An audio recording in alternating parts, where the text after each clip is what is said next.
Hi, my name is Jen Underwood. I'm a program manager and data fanatic on the Power BI team. Today I'm going to walk through the Power BI Showcase example of Tampa Palms Real Estate. It is a real example of how I personally have used data in my own life to buy and sell a home. In this particular example, I got the data set from Zillow.com. The realtors we were talking to about selling our home were giving us advice to price it at a much lower price per square foot than we were expecting, while at the same time telling us to make an offer for the other home at top dollar.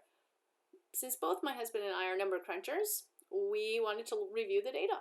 And we're really happy we did that because we were able to price our home competitively $10,000 higher than the realtor was expecting, and we still sold within 1 week.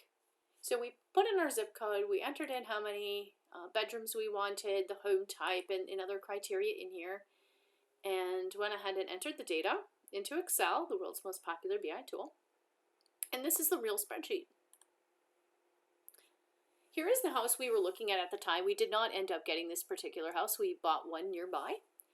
However, the comps sheet here has the data that we entered. And there's one thing I want to point out here. So we entered the things that you would expect: single family home, the square footage, how many bedrooms and bathrooms, the list price, then the sale price, because a lot of times what you list for may not be what it actually sells for. And the price per square foot, which is usually how those realtors and the real estate appraisers will base a price off of.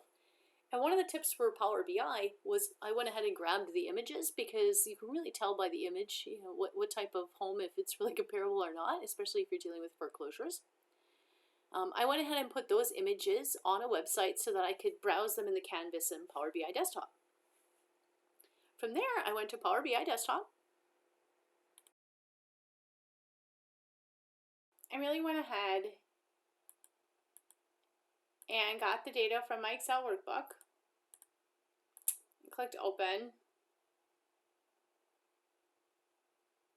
and just brought the data on in and clicked load. I'm not going to do that again because I've already got the data in here. A model will automatically be created for me, and the data types will be automatically detected, which is quite nice. I want to double check, and you'll want to do this as well if you're using images, just to make sure that your image file has a data category of image URL. That allows you to explore and see those images on the Power BI desktop canvas. So going back to the canvas, now my husband and I imagine us on the phone with a realtor in another location, all interactively looking at this data together and exploring it.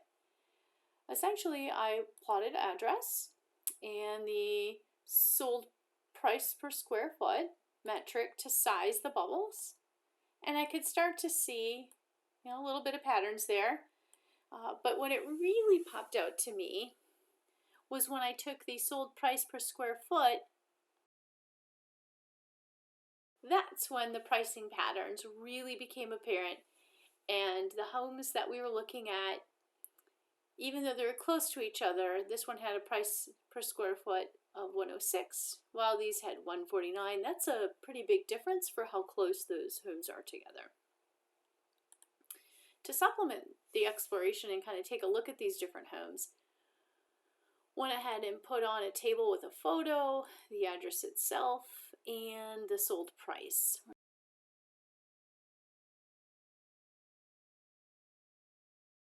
Yep, did I get sold price? There you go. So now as I'm interactively exploring these two, I can control click, and now I can take a look at those two in that particular price category and see if there's any patterns that, visually in the way these homes look at all.